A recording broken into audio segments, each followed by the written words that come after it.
Hello there, Capricorns. I hope you all are doing well.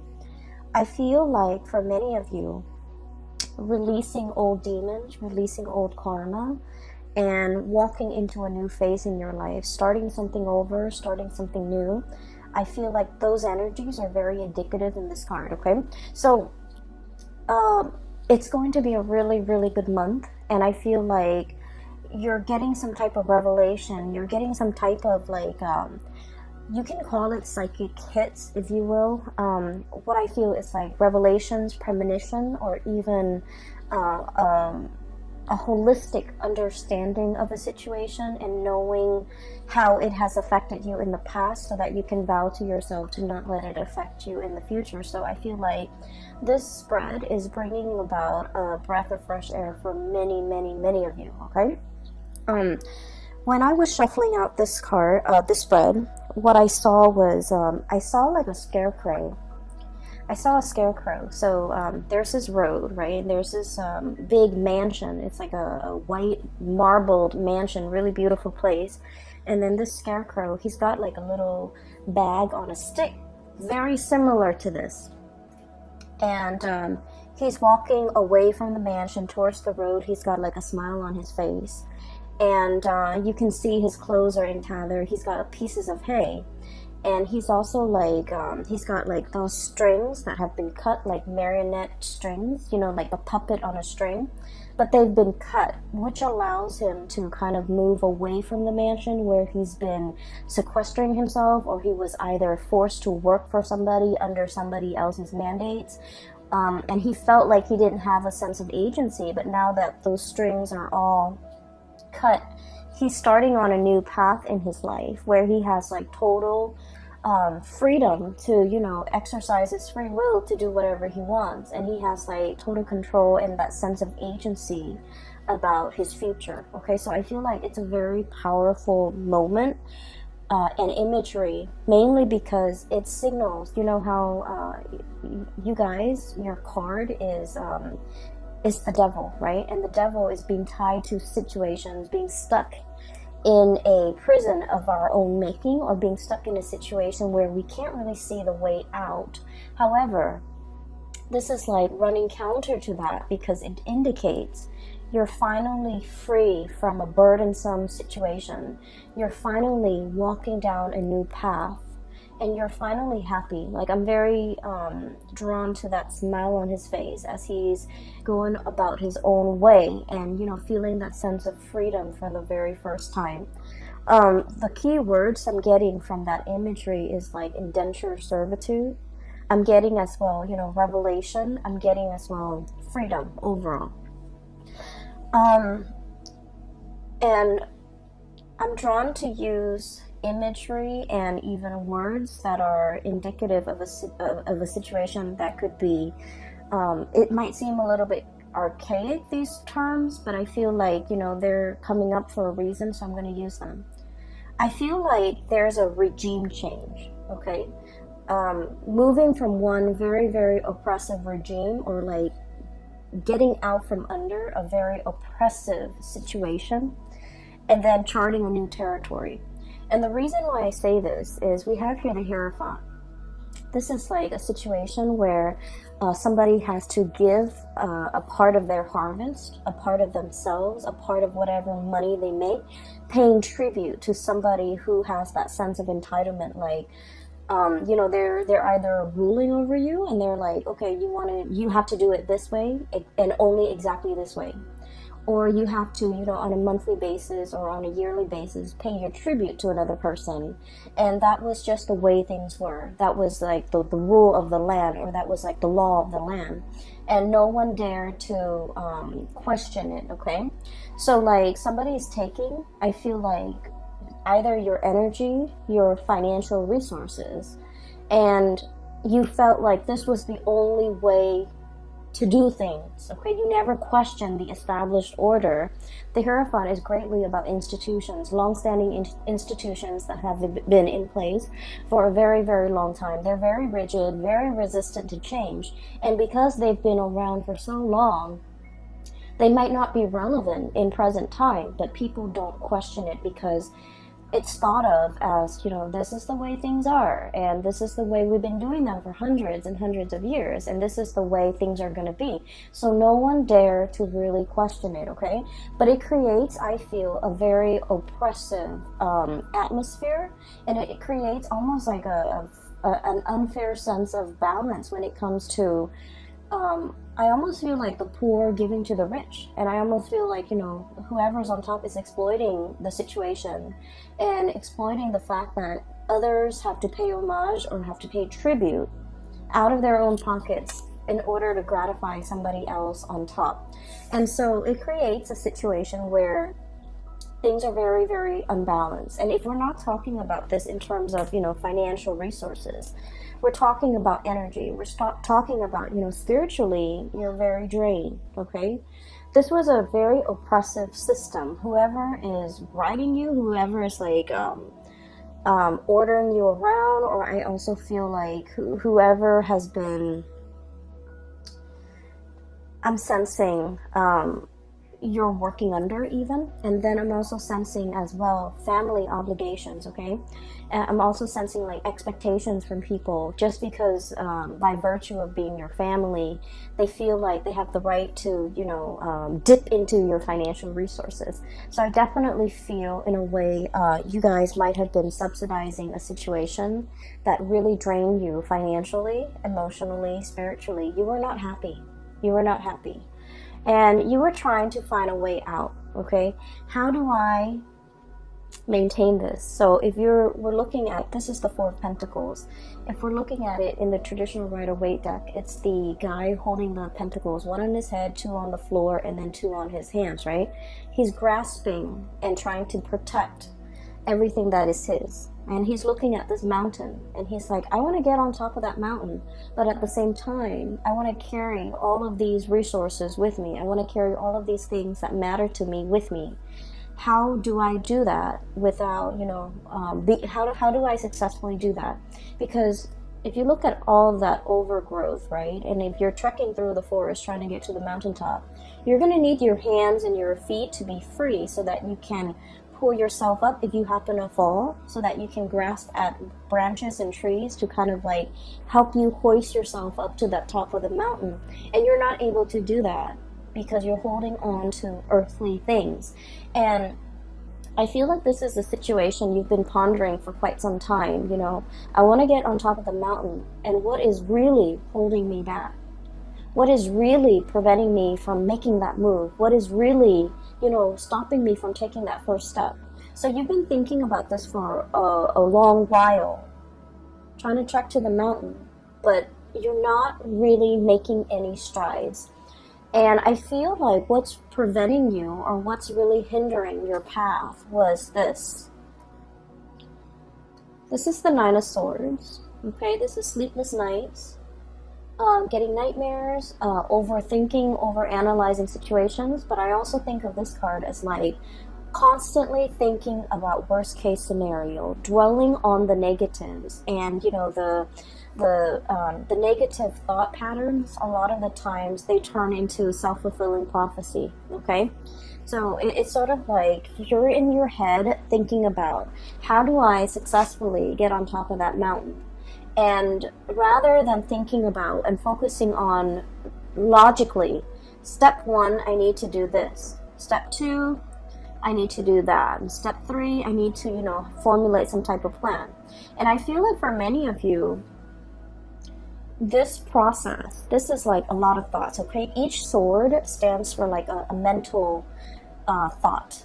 And I feel like for many of you, you've been mired in this situation where your demons are getting the best of you. You're thinking about problems rather than separating. Each problem exists in its own little bubble. But rather than thinking, some of these problems are outside of my control, some of them are not, and the ones that are not outside of my control, I really should focus on that. I feel like you're conflating, or you're mixing mixing all these problems together, and they become this really embedded, right?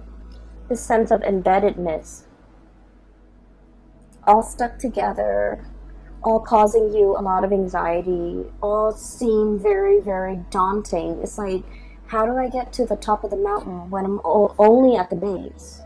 And so as soon as you feel inspired, you're like, I'm gonna do it today. Something happens to hold you back. And a lot of it is these, self-limiting thoughts and beliefs and thought patterns. And I feel like you are making mountains out of molehills. You're making a situation a lot more daunting than it has to be, mainly because you're not looking at problems in isolation. And what I mean by that is, let's say, first of all, you have a big plan that you want to get off the ground, right? The first thing that people logically that we should do is think about how much overhead costs or how much cost, is associated with this. So that means you might need to do some preliminary research to figure out what your budget is and how much this project is going to cost, okay? And then you're going to go out and kind of crowdsource, brainstorm from other people and figure out, hearing from experts or getting advice, to get a price range of how much this is going to cost, who I should talk to get this off the ground. So each of those steps need to exist in isolation. And I feel like you're jumping the gun. You want to get to the top, but you're not thinking about each of the steps that are necessary in order to get there. So I feel for some of you, there's a situation here that it seems like it's running ahead of you, and it's like the longer you wait, the further and further and further away it is from you. It's almost like you're losing your grasp. You can't really get it back. You can't really draw it back into your orbit because it's distancing itself, okay? So I also feel like for some of you, this is a person, okay, who might be distancing themselves. And I also feel like there's a lot of guilt associated with the relationship between you and this person. For some of you, it could be a family relationship. For others, it could be like a love type of a relationship. And I feel like it's escaping your grasp. And I also feel there's a lot of guilt associated with it. Like, I should have done things differently. I should have told them how I felt. I should have, I should have given them the time of day, or I should have, done things just differently. I should have invested more time, more emotions into that. I should have let them know how I feel. I should have been upfront and honest with them. And I feel like, they're escaping your orbit. Okay? So I definitely feel like there's some guilt associated with it. Going back to your main storyline, what I do sense here is there is a huge, this is like impetus, this is drive, ambition, okay? We have here the King of Wands, and this usually indicates somebody who's like in charge of their domain. He's scanning the horizon, looking out at the abundance that he has created for not only his empire, for himself, but for all the people that he rules, okay? This is someone who's very, very responsible. The way I'm reading this energy is that you're in a great, powerful position of leadership, okay? You care about the people that have been very loyal to you. You care about their well-being. And I feel like it's almost like ruling with a very benevolent hand, okay? Understanding that I'm not going to exploit this power differential. If you do well, I do well, and our kingdom is going to do well. So understanding that even if others pay tribute to you, you can't exploit that relationship. You can't exploit the power differential to keep them oppressed. You have to kind of like take care of the people that are under you. And I feel like many of you, you're coming into a profound sense of, it's like understanding how power needs to be controlled. There was a situation here where someone in a position of power was very tyrannical, controlling, and exploited that power of position. And we're shifting away from that into a new way of doing, like a paradigm shift, where someone in a position of power is very benevolent, okay? They can be hard if they want to, because the King of Wands is very much authoritative, okay? But this person is also very paternal. They take care of people. They're very loyal to their subjects, and because of that, they garner a lot of respect and trust from their subjects. They're seen as someone who is not afraid to get their hands dirty if push comes to shove. And they're seen as someone who, is constantly very vigilant, sees all, resolves problems, and really, really care about the well-being of other people. So I feel like you're understanding how power is to be used rather than abused. You're understanding as well that, taking care of the people that matter to you, or the people that have been very, very loyal to you, treasuring, valuing, and being available to those people means a lot more to you now. And what's on top of this card here is the Six of Pentacles. And the Six of Pentacles this is a major, major card about karma, okay? This is a situation where the poor is paying tribute to the rich to the point where they're financially, emotionally depleted, okay? Giving to a situation where you're no longer taking care of yourself. You're just going to work. You're just getting through life in order to have the resources to pay that tribute. And now we're coming into this sense of like total rebalancing of karma, the karmic scale.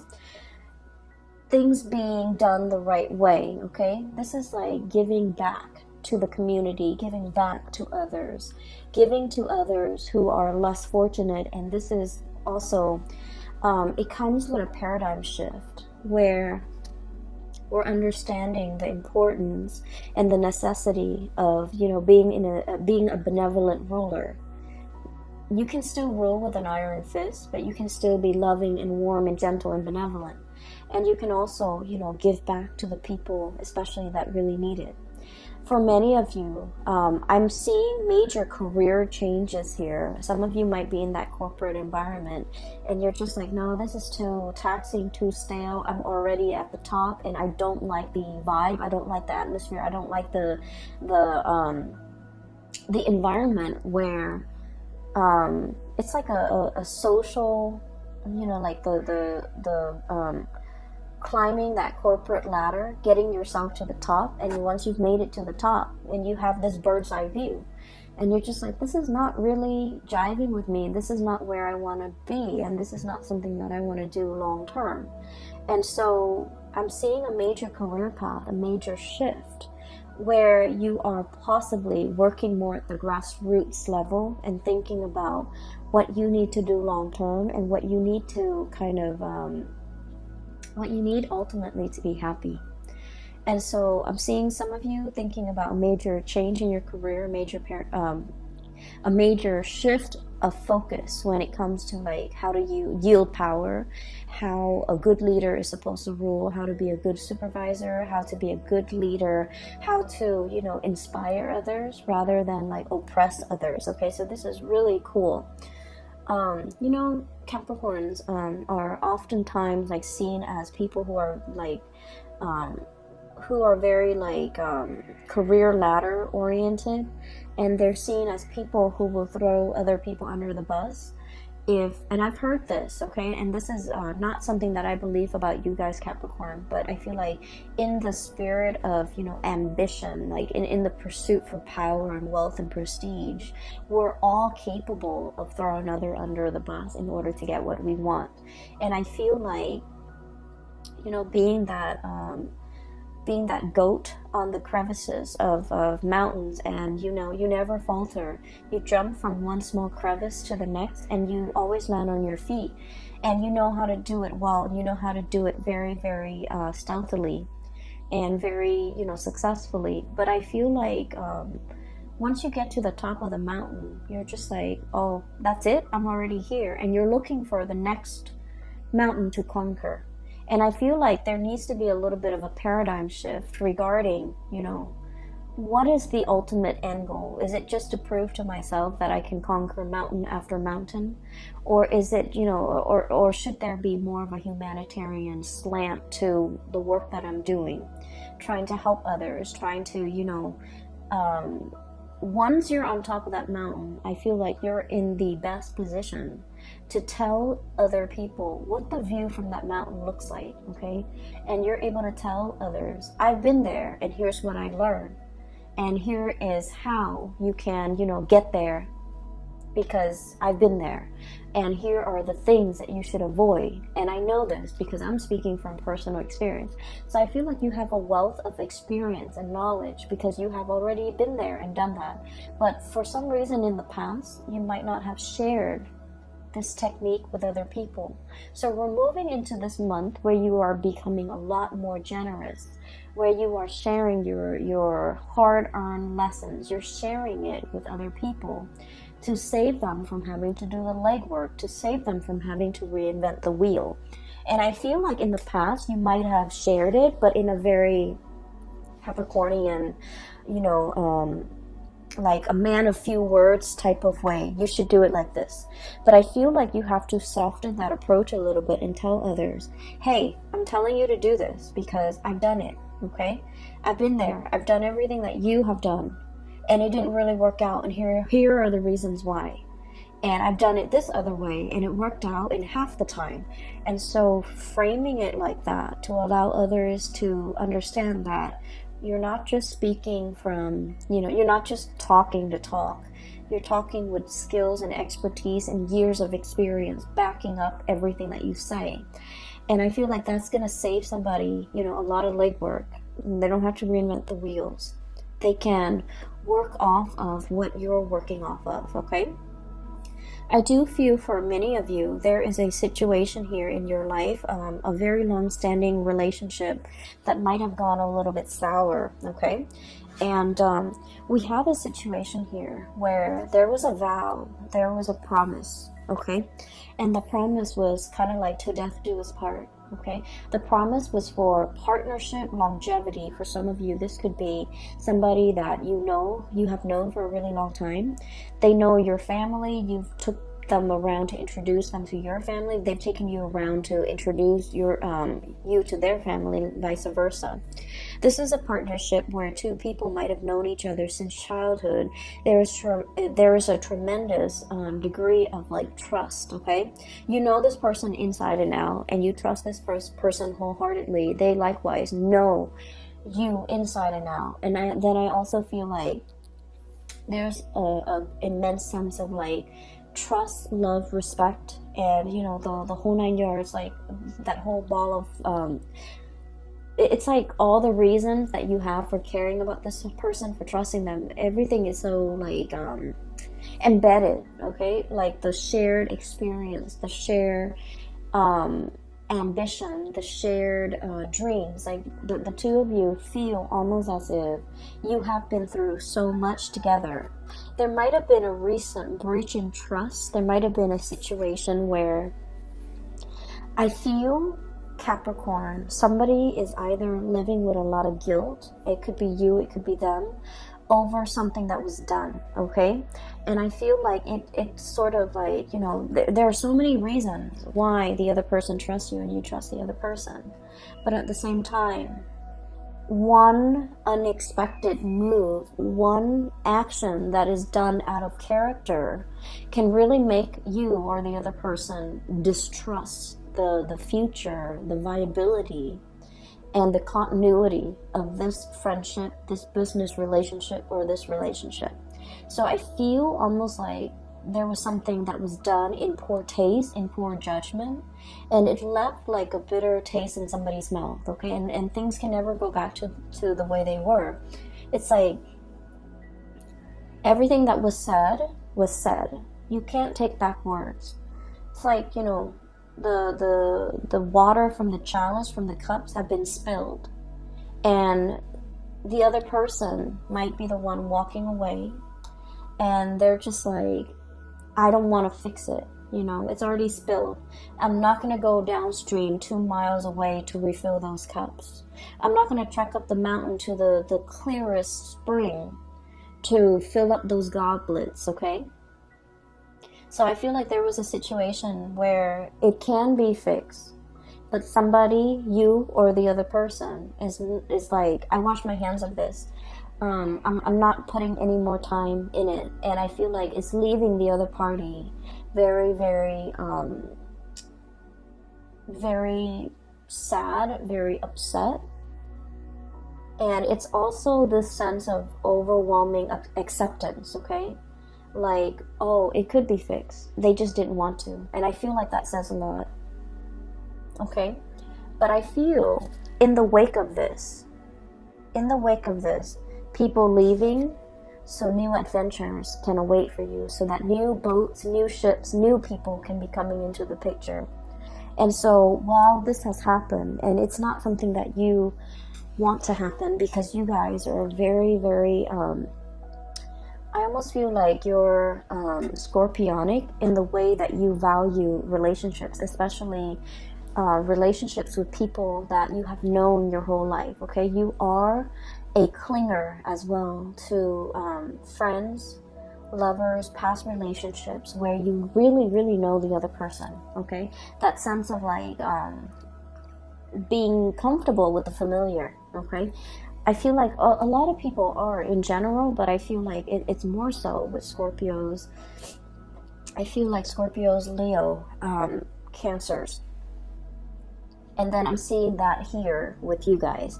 And what that denotes to me is out with the old, in with the new. And I feel like there's a situation here where you kind of have to reassess. You know, just because it's familiar doesn't mean it's best for me, okay? Because there are whole lands to conquer. There are whole territories and new areas that I can, you know, explore. And so wanting to, I feel like, lay the past to rest and just starting your life over, I feel like that's going to be tremendously it's going to bring a lot more prosperity for you. So you end up with the two best cards in the deck, okay? We have the Fool. And the Fool, this is the imagery that came up earlier, and it basically denotes, you know, no longer being tied to something, no longer being bound in a situation that's not good for us, and embarking on a new journey towards something new. And I feel for many of you, I'm seeing that white marbled mansion, and the marionette or the scarecrow is walking away from it. So I feel like there was a situation where it was comfortable, it was cushy, it might have even been safe, you know, a marbled house. People can shoot, people can throw stones, but you're locked inside that marbled mansion, and there's enough space to roam. But the marble mansion can also be like an imagery of like that ivory tower, somebody who like learns things in a very intellectual way, but they were never given an opportunity to really put theory into practice. And I feel like you're finally breaking free from that ivory tower or that ivory marble mansion. You're no longer living in that sense of like comfort and familiarity. You are exploring, branching out, putting out fires. I feel, you know, there's that volcano in the background. So it denotes to me like being in a situation where you are putting out fires. You're onto more exciting things, and you're taking everything that you have learned from the past, and I feel you're in a position where you're teaching people. You're telling people, here's what I did. It happened to me once. Here's what I did and how I got out of it. And I also feel drawing from past experiences, rewarding those who have been very, very loyal to you, and being available for people that are available to you, that make time for you, that have been really good to you. And then I'm sensing as well, you know, I'm getting a lot of ancestral karma coming through, okay? And I feel like, you know, spiritual guidance, especially from grandparents that have passed on, I feel like there might have been a situation here where it's almost like being in a house, like being in an environment where, you know, your grandparents lived in this small town, right? And this is just an example, but I'm feeling it very strongly. Grandparents lived in this small town, gave birth to mom and dad. Mom and dad met and also stayed in that small town. you were born, you also stayed in that small town, and then you start to sense this, you feel this overwhelming sense of like, there isn't enough here for me. I'm a big fish in a small sea. I need to develop to the best of my capabilities, and there isn't enough here for me. And then I'm also sensing as well, if you're in that situation, you're in a very good place, because now you have new energy, exploration, okay? Doing something different, not knowing the destination, but knowing that I'm leaving the past behind because it's not enough for me, okay? And then I'm also sensing for some of you, being in a situation where you've had to help out parents, okay? It's almost like ancestral karma, right? And here's what I'm sensing. Oh, Capricorns. So here's what I'm sensing. It's like mom and dad might not have made the best choices. We all make choices based on what we're given, based on our environment, based on our education level, based on our own sense of awareness. So this is not to knock the decisions other people make, but I also feel like, they might have been in a situation where it was survival, okay? So they did the minimum, the bare, like taking care of the bare necessities. And so growing up, you felt like you lacked that guidance, you lacked that mentorship, you lacked that, you lacked somebody holding your hand and telling you, hey, don't do that, you should do this instead, because this is going to get you where you need to be, okay? And I'm seeing, people like, whose parents were, for example, college educated, they can walk their children through the college process. So for example, you have to take the ACT, you have to take the SATs, you have to do that by your junior year, so that by your senior year, you have to load up on all these college prep classes, so that colleges will look more favorably upon you, and you have to do extracurricular activities. You should also enroll in, extracurricular activities outside of class. So like that guidance, I feel like some of you guys didn't have that. And by the sweat of your brows, the calluses on your fingers, you've had to go about it on your own. You didn't have the guidance. You didn't have the hand-holding.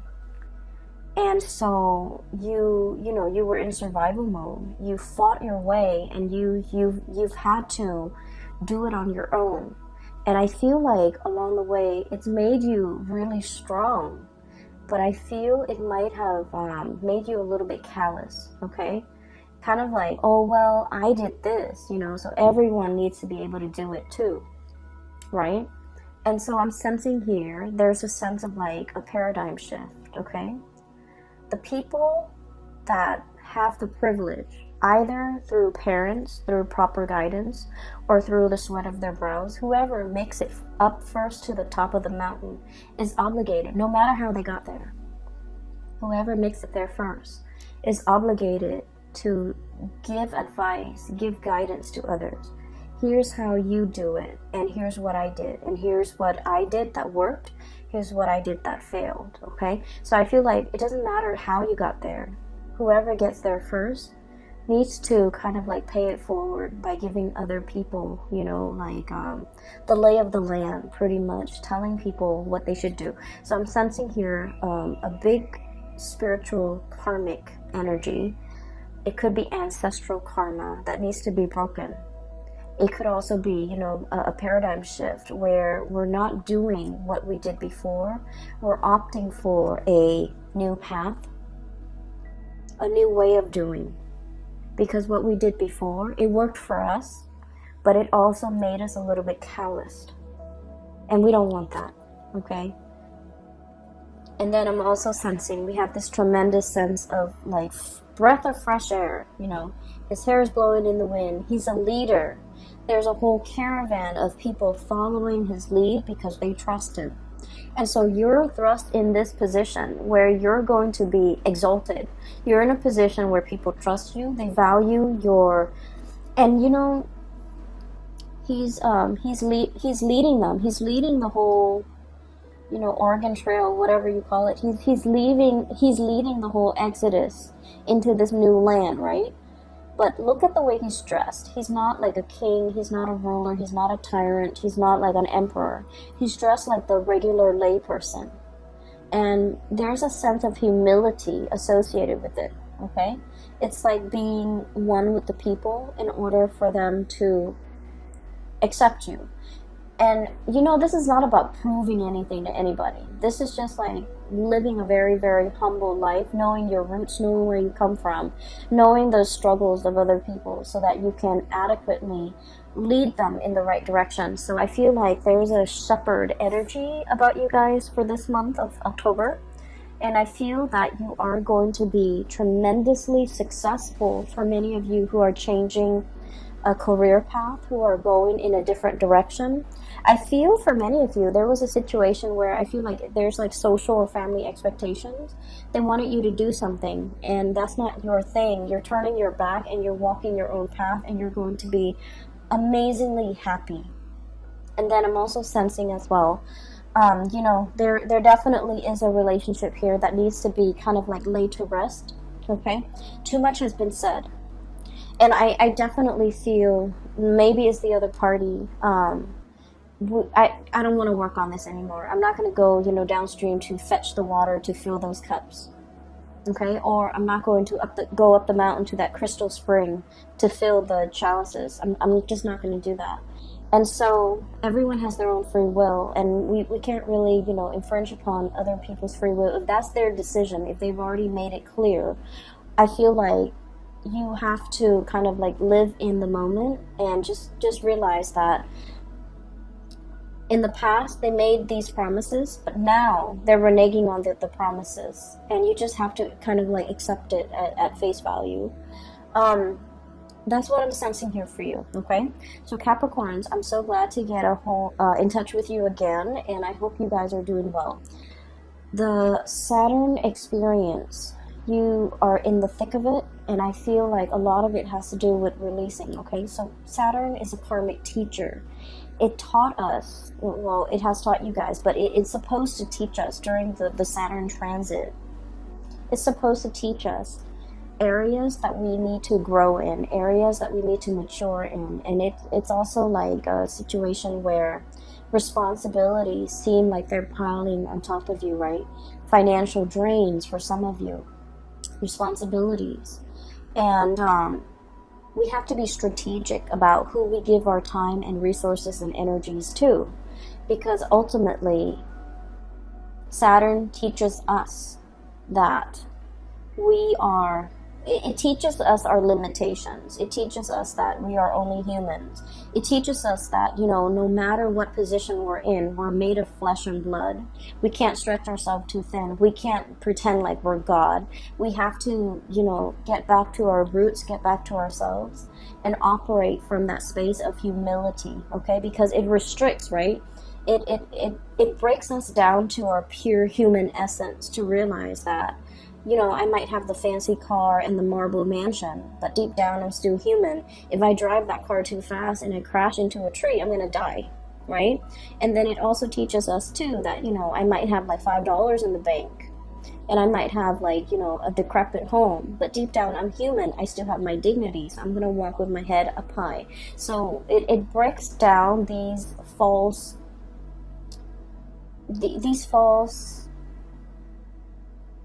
paradigms that we have, these false ideas that we have. They could be self-limiting ideas. They have like they could even be like, that sense of grandiose sense of self. But it breaks it down so that you can figure out, I'm here. How can I be of service to other people?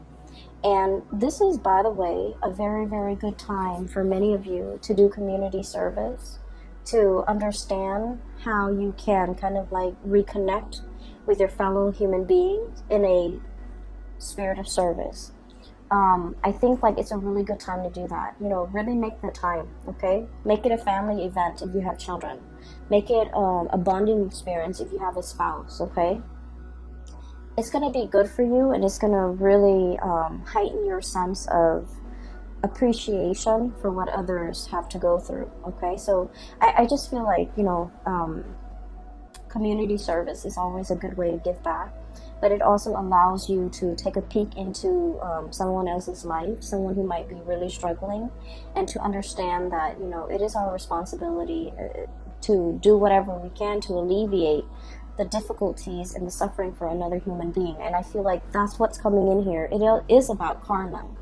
It's about karma coming full circle, taking and then receiving, okay, being taken from and then having it come back to you. So not all is lost. This is a really powerful month, and so I want you to make the best of it, okay? So once again, I'm no longer giving private readings. If you are interested in a private reading, there is a colleague of mine. Her name is Bridget. I've included her information below if you'd like to book a reading with her. She is phenomenal, and I can't stress that enough. I wish you all the best, okay? And I'll talk to you guys soon. Take care of yourself and have a wonderful rest of September and October 2019. Bye-bye.